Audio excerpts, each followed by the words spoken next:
Top 3 Tamil டப்பிங்லே லேட்டஸ்ட்டாக release ஆன தமிழ் டப்பிங்கில் இருக்குது நியூ ஹாரர் அண்ட் த்ரில்லர் படம் தான் இது. இப்போ லேட்டஸ்ட்டாக ரிலீஸ் ஆனது. வாங்க வீடியோக்குள்ளே போகலாம்.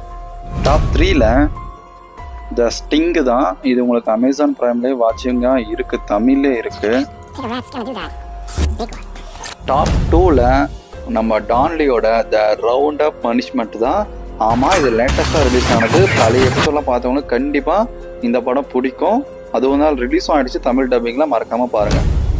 டாப் 1ல எனக்கு இப்போ ரீசெண்டாக பார்த்து ஒரு சின்ன ஹாரராக அதே நேரத்தில் ஒரு இம்ப்ரெஸ் ஏற்படுத்திய ஒரு படம் தான் இந்த ஸ்பைடர்ஸு. ரொம்ப நாள் கழித்து ஒரு ஹாரராக புதுசாக வந்த படத்தில் பார்த்த ஒரு ஃபீல் கிடச்சிச்சு. மறக்காமல் இந்த படத்தை ட்ரை பண்ணி பாருங்கள். நீங்கள் வேறு ஏதாச்சும் படம் மிஸ் பண்ணியிருக்கா அப்படின்னா கீழே கமெண்ட் பண்ணுங்கள். வேறு ஏதாச்சும் படத்தோட டீட்டெயில்ஸ் உங்களுக்கு வேணும்னா கீழே கமெண்ட் பண்ணுங்கள். அண்ட் தேங்க்ஸ் ஃபார் வாட்சிங்.